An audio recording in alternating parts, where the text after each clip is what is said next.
What's up, everybody? Welcome to On West Gray, the monthly podcast about all things local government in the city of Norman. I'm your host, Tiffany Verska, Chief Communications Officer for the city of Norman, and we appreciate you tuning in. Norman is the third largest city in Oklahoma and one of the fastest growing communities in the state. It takes a lot to keep up with that kind of growth and provide for the needs of all of our community members. One of the key ways that we do this is through our award-winning operations of the Public Works Department. Public Works exists to create, manage, and maintain all of our public infrastructure such as roads, bridges, traffic control systems, and our stormwater management system. Joining us this month to discuss current operations, some updates on infrastructure projects, and what's on the horizon for the city are Joe Hill, Streets Program Manager, and Scott Sturtz, the Director of Public Works. Gentlemen, it's great to have you with us. Good morning. Good morning. Good morning. So can we kind of give our listeners a little bit of background information, maybe how long you've been with the city and maybe how you got into the field of public works? We want to start with you, Scott. Absolutely. I've been here at the city for about 13, almost 14 years now, and I came from the development side of engineering. So I was working for a development engineering firm that did a lot of work here in Norman. And the opportunity came to come back here and work in my hometown. I grew up here in Norman, and just the availability to come back and try to help Norman become a better community and be a part of that really still is my driving reason to be here at the city of Norman. All right. And Joe? Yes, I've been with the city for about 5 years now, and I started about 15 years ago, shortly after I got out of high school, in the heavy civil and infrastructure industry, and just kind of worked my way through the paces over the years. I hired Joe into this first position here at the city of Norman. Did to ya? watch him grow from coming here as an inspector through to construction manager, and then now our streets program manager has been really fun to watch, and really enjoy working with Joe on a daily and weekly basis. Very cool. Well, I know it takes a special kind of crazy for people to work in public service. So I always want to ask people kind of what their background is. No, we appreciate what you guys do every single day and your entire team, which we're going to talk about here shortly. So Scott, you are the guy that oversees everything. Public Works is one of our largest departments in the city. Can you tell us about the divisions that comprise Public Works? How many folks maybe are in the departments? What the operating budget is like year to year? Absolutely, I'd love to. So we have 6 divisions, and they're very unique in each one of them. The first one is our fleet division. And basically, if it has wheels or a motor, they're the ones that keep it running. They keep the bulldozers dozing and all those type of things, vital to keeping our city running. Then we have our streets department, which Joe oversees. They're out there doing the maintenance on the roadways, making sure they're operating properly, fixing the potholes, taking care of all the little things that pop up, as well as large capital projects. Our street maintenance bond, Joe oversees that in our streets division, as well as the bridge by bridge bond program that's been very well received, and we know we're going to do a lot better with that in the future. Then we have our traffic control division, and they basically oversee all of the traffic signs throughout town, all the traffic signals. They oversee those, make sure they're operating properly, that they're in the proper locations, as well as do other capital projects to help us with signalization and safety of our traveling public. Then we have our transit and parking, which runs our transit program, which we've only had for a few years, which is very exciting to work with. They, of course, run the buses and the microtransit program. We also have our stormwater division, which has been very busy in the past couple of weeks with all the flooding that we've had. But they basically are out there making sure that our waterways and our storm sewer pipe systems are operating properly. They also have a large maintenance availability to do that, but then they also run capital projects. And then finally, we have our engineering division, which is kind of vital. They're out there taking care of all these capital projects. To make sure that they can get constructed, make sure the design is done right. That also is our development group, which any subdivision goes through that group so that they can get that work done and get it permitted and taken care of properly. So a lot goes on in that group, as well as our construction inspection is in that group. So in total, we're about 125 employees, making us one of the larger groups here in the city. And our annual operating budget's usually around $21.5 million. That's our general fund budget. But at any given time, we're probably working on between $50 and $75 million worth of capital projects between all of our divisions and all of our groups Those won't all be constructed in the same year, but we're working that far out, trying to keep Norman as up to date and all of our systems as comparable as they can be. Understood. So I heard you mention capital projects several times. So for folks that maybe have just never heard of that, or they're not in and out of City Hall like we are, how exactly can you go into a little bit more detail about how you would define a capital project, what those are? Absolutely. So a capital project is basically any large project that's going to become a large asset of the city. So to make that in simpler terms, if there's road cones around it, it's probably a capital project. I tell that people a lot that, yeah, I'm probably the one you're mad at most of the time. But that can be the large roadway projects. When you think about the Lindsay projects, the flood path that we just completed here recently for the new 10-foot multimodal path, those type of projects, sidewalk projects, bridge projects, a 60th Street bridge project that just opened, that was a capital project. So there's lots of them. It can go all the way down to a traffic signal or improvements at an intersection. So it's a wide variety, but basically anything that's a larger project that's going to be a long-term asset of the city. Okay. So a lot of those live in your department, I am hearing then. Yes. Okay. So Joe's in here, and I know that we've talked about this before, I think maybe on some other shows that we've done, but I have to ask, so, when people think of first responders, they often think about fire and police, but oftentimes, depending on the situation, it's public works that are the first folks on the scene.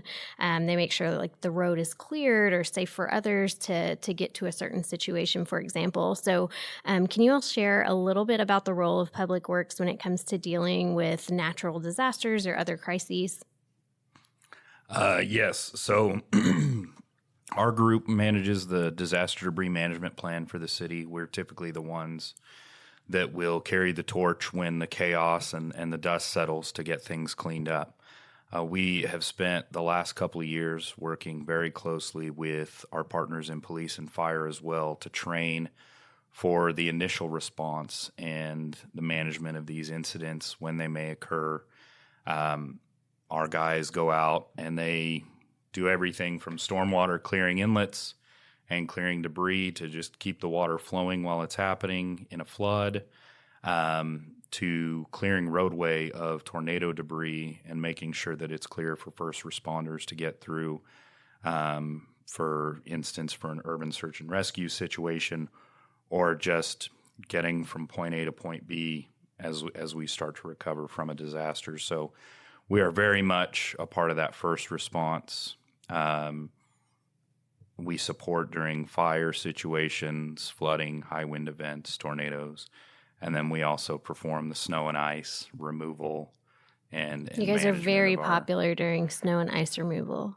Yeah, we do our best. We have a really good system in place and a really good culture where our guys show up for 24-hour shift during snow and ice, and we do our best to keep everyone on the road and moving, even when we're hindered by the weather. Right. And, speaking of which, we're still, we're recording this podcast and I'm looking at the rain coming down through the window. And so it's been an incredibly wet spring so far. What has, for example, what has the response to these flooding events looked like for you? We have had a little bit of chaos out there. I know there's quite a few road closures still in place. So everything has gone pretty well. We have a handful of roads that will need further maintenance before they can be reopened. Some pipes that have eroded and washed out. Robinson Street West between 48th Avenue and 60th Avenue is a notable one. But our response is to keep the water flowing and try and get things drained right now. And then we'll circle back to those with a schedule that we'll share with everybody and start getting those things open as quickly as possible and recover. And just a quick PSA for folks. I know when you close down a road in this type of event, we always try to remind people, even if it looks dry, even if it looks like all of the waters are receded, do not drive around the barricades. If you see a sign that says road closed, do not drive around it. Why is that? Yes. So we don't put those up for fun. Trust me, the calls that we receive about the inconvenience is we understand it's an inconvenience, but it's very dangerous. You never know what could be under that water. For instance, on Robinson Street on the west side out there, I went out personally to check that around 8 p.m. one evening, following up on someone who had moved barricades. And the water was still over the roadway. I had my kids with me, so I took the opportunity to teach them a lesson.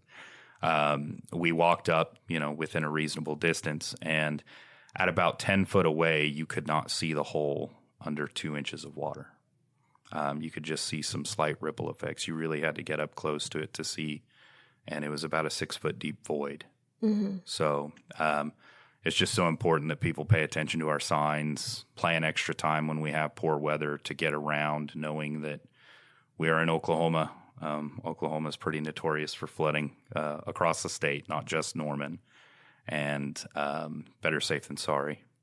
And you all do like a full inspection, right, before you open those roads. So there could be like a washout underneath like a road or a sidewalk or something. And so when we've had a lot of water in an area, you all pay a lot of attention to making sure it's completely safe to reopen for folks, right?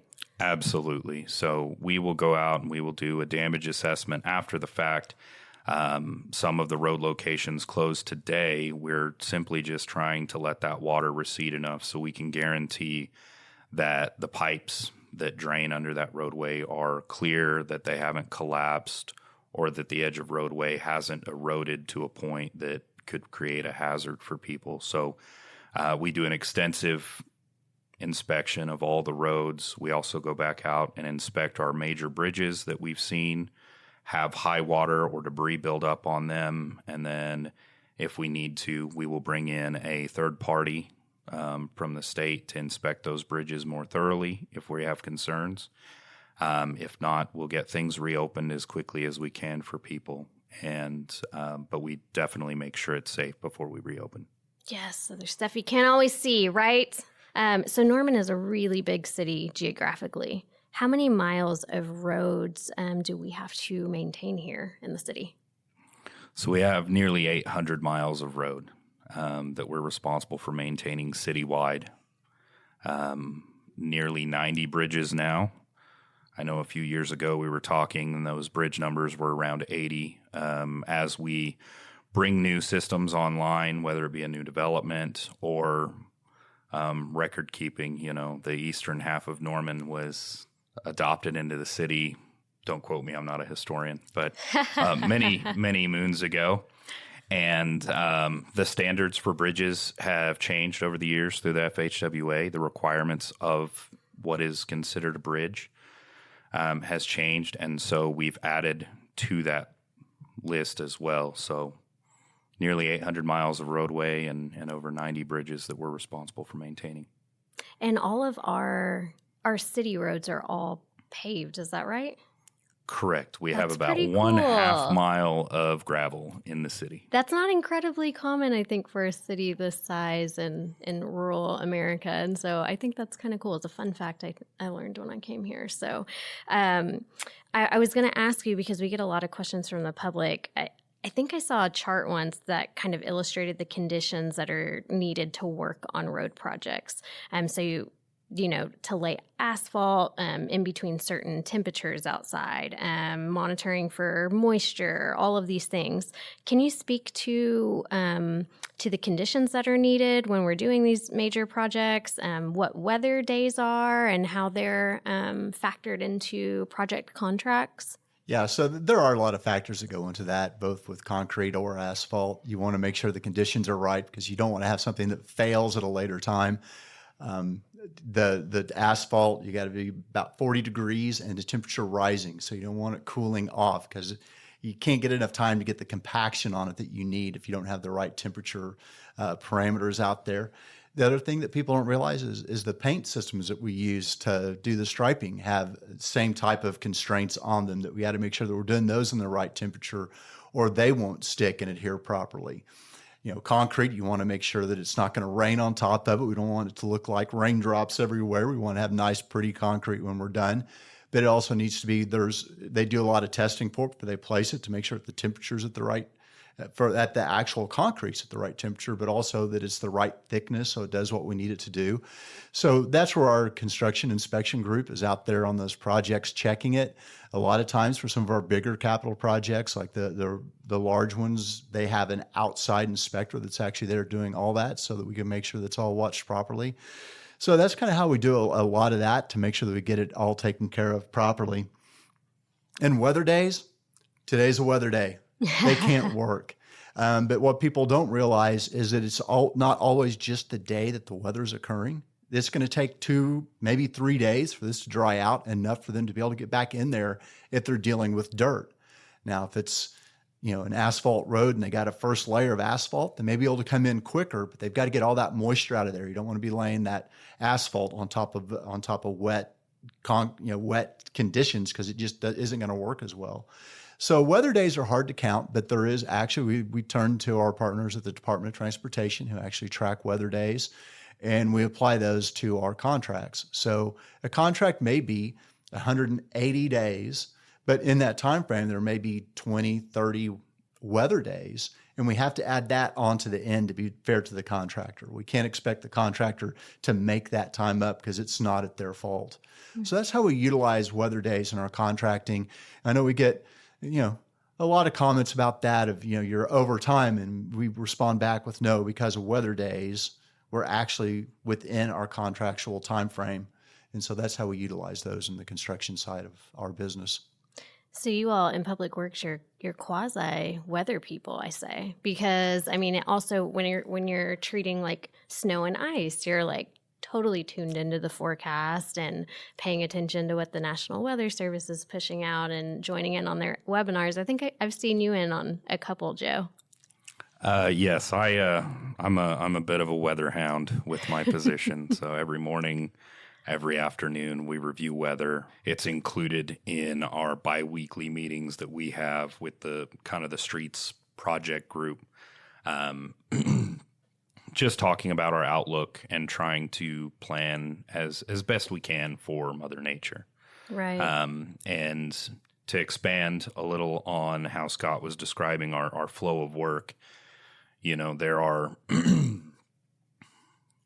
many, many variables, such as the climate. Crack seal typically goes down in the fall. Asphalt is more of a spring, summer, early fall type of material. But we also have some really good spells in January where the weather's nice enough we can do a little bit of asphalt. Very weather dependent. Also, another thing to go along with the work that we do is very community dependent. So we have a university, we have a large public school system, we have a lot of events that take place around town on any given weekend, it seems like. Right. And so we do our best to communicate amongst ourselves and other departments to know who's doing what, where, so that we can. And the public, Joe, and the public. Yes. Well, have the least impact possible.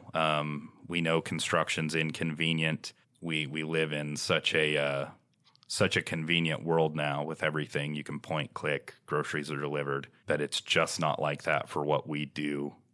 And so we do put a lot of thought into how we plan our work, where we plan our work. Those 2 months in the summer, June, July, are my favorite times to work personally. Since I started working in local government, I always tell my friends and family, they're like, there's so much construction, going here, there, wherever. And I'm like, there's so much progress. Look at all that progress. I always find it funny. We always get the comment of, why don't you fix this? Why don't you do more? And then the second we come to start it, they're like, why are you working here? Why are you tearing something else up?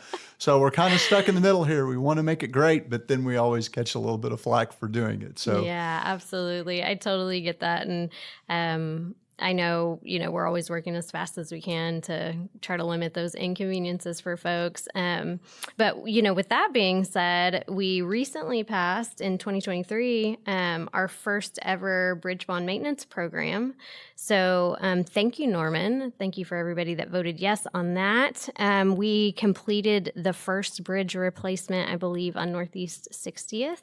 As part of that package. So I was hoping you all could tell us more about that initiative, what it entails, what might be next on the list. Sure. I'll kind of start there to kind of give a little bit of background on how that came about. So through the Department of Transportation, every 2 years, our bridges are inspected and we get a score back. And it's just kind of like being in school. The lower your score, the worse it is. And we started noticing that many of our bridges were starting to be in what we considered failing positions. And some of them are actually having to be, load posted, which means we got to tell you that you can't take a big truck over it because it's not safe anymore. And then we, of course, had to close the 60th Street Northeast Bridge because it literally had holes in the beams, and there was just no safety measure there that we could accept anymore. So we started looking at it, and we determined that we really need to do something to step up our game in the bridge game. So we started looking at those bridges that either needed replacement or what we call rehabilitation. There's just some big work we can do to make them better and get those scores up and make them safe. But the whole goal was to come up with safe bridges, because some of these bridges we're dealing with, we actually got when they were, taken to the city. They were old county bridges, and some of them were 70 years old. And they didn't have a lifespan of 70 years. So we need to start being able to look at those. So we identified those worst bridges and put those into this bond package and went out, and we were very pleased that our voters agreed with us and understood the importance of safety. We had 3 bridges closed down previous to this, even coming up before 60th. So we knew that we were starting to have issues, and we've been able to go out and we've addressed our first bridge. We have multiple bridges under design right now, as well as rehab.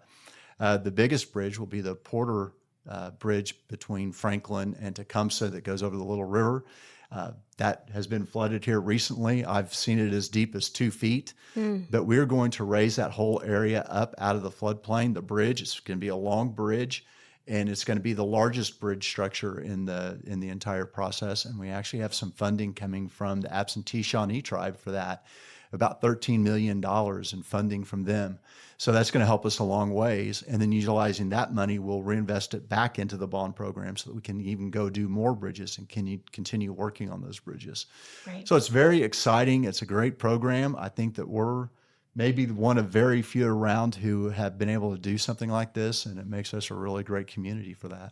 Absolutely. And that's a 10-year program package, is that correct? Yes. So 10 years of construction, and we are the only city in Oklahoma that I've been able to find that has an established program like this. And we've heard from a lot of our peers in other cities who are asking, how'd you do it? How'd you come up with this subset? And really, we just looked at what we need as a city. There's no magic algorithm out there, but and we also did pre-surveys, with folks to ask citizens what they wanted, and I think hopefully they agreed with the yes vote that we did a good job of listening as far as the amount of time and the ad valorem portion and all of that, and so I think the community was very involved in this decision making as well, right? Indeed. Do we have something lined up immediately that we can tell folks about? Yes. So we have 2 of our major rehab projects coming up. We actually just accepted bids on those, and we will be awarding those. One is at the intersection of Lindsay and Classen. A lot of people don't know, but there is a bridge that goes under there, or what qualifies as a bridge going under there. So that will be hopefully under construction this summer, as well as Main Street. Best description would be by the Sinclair station. There's a bridge there. We're going to do a major rehab on that over the summer as well. All right. And all of the public information, PSAs, traffic advisors will be at normanok.gov/news. So what other big public works projects are in the making right now that we might want to tell listeners about?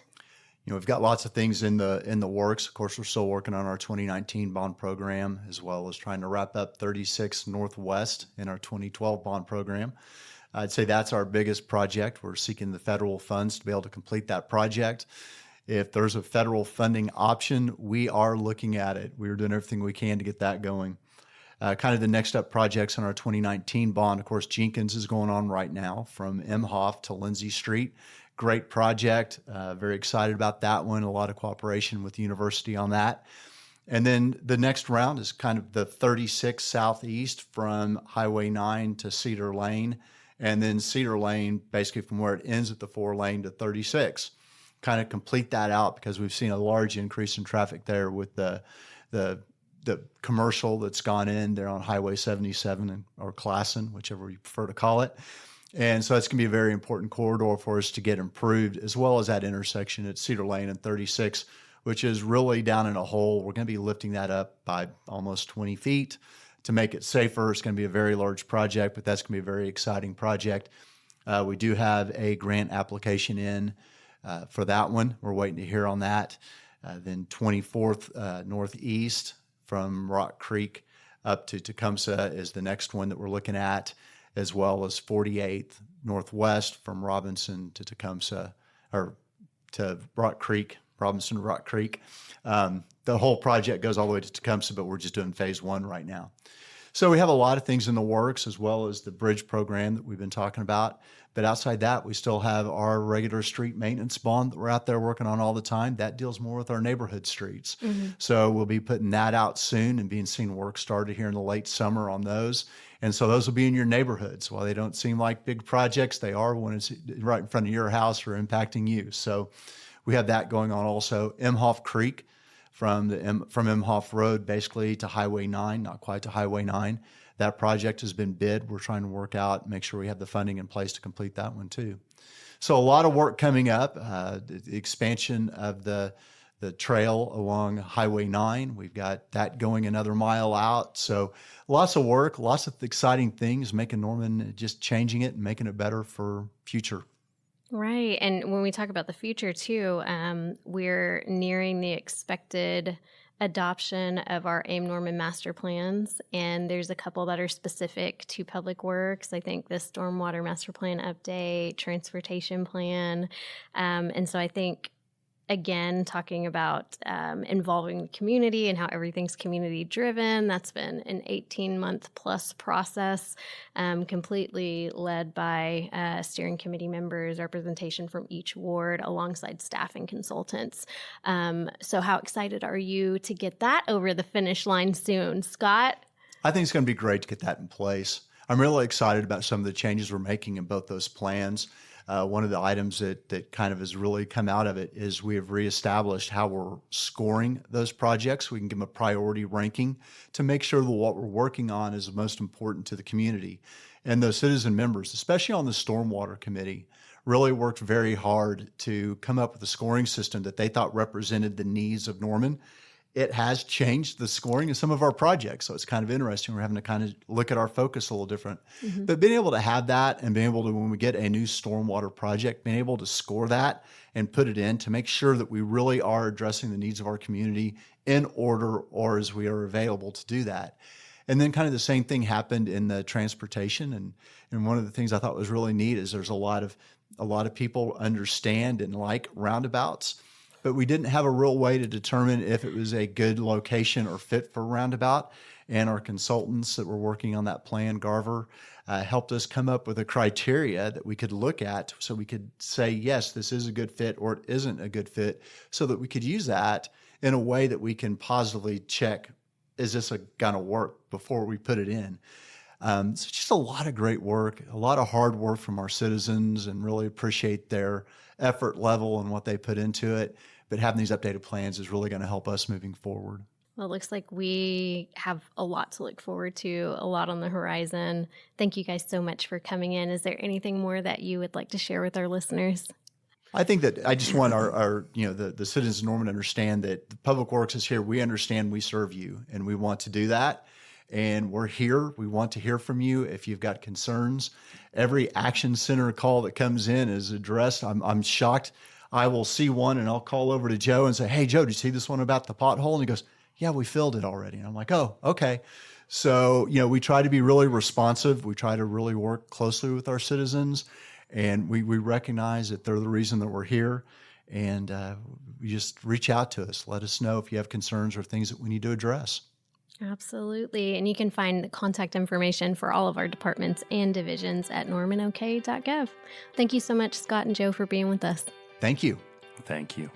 And thank you to all of our listeners for joining us today. Questions or commentary about On West Gray can be sent into publicaffairs@normanok.gov. Shouts to our producer and editor, Mr. Bryce Holland of the City of Norman Communications Office. Be sure to visit normanok.gov/Norman-news to enroll in e-notifications from the City of Norman. Until next time, stay engaged, stay informed, and always remember to cast your ballot. I'm Tiffany Verska. Thank you for joining us on West Gray.